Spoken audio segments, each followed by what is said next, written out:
stay where you are. You're under arrest.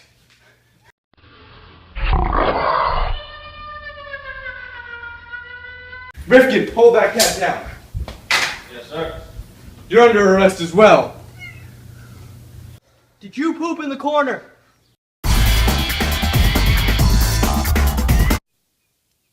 Did you poop in the corner?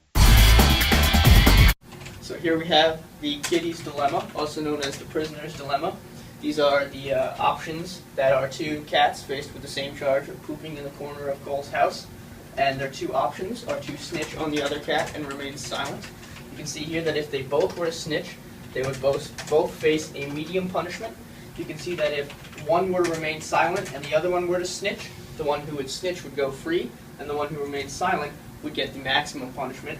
And you can see that if both of them were to remain silent, they would receive the minimum punishment without going free.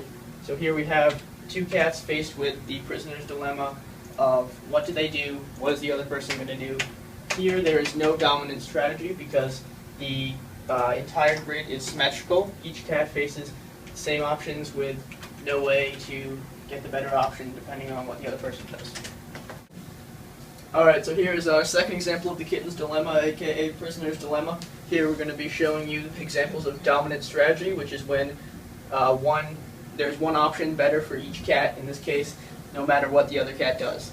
So you can see for Celia here, her options are 4 weeks outside, 6 weeks outside, 3 weeks outside, or free, because she always has the top triangle. In this case, she should always be snitching, because if Fabian snitches, she gets 4 weeks, whereas if she had been silent, she would have gotten 6 weeks. And if Fabian is silent, she goes to entirely free, whereas if she was silent, she would have gotten 3 weeks.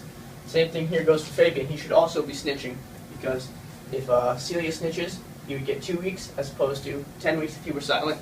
And if Celia were to be silent, he would go entirely free. What this ties into is oligopolies and how they are also using a chart like this to determine what they should be doing.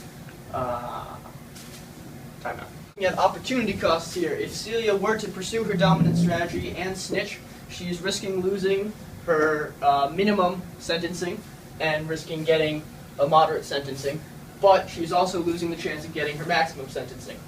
Dominant strategy is also useful in the world of oligopolistic competition because your competitors' decisions affect the outcome of your decisions. So for pricing between brands such as PepsiCo and Coca-Cola, how much they decide to charge for their product affects how much their competition will decide to charge for their product.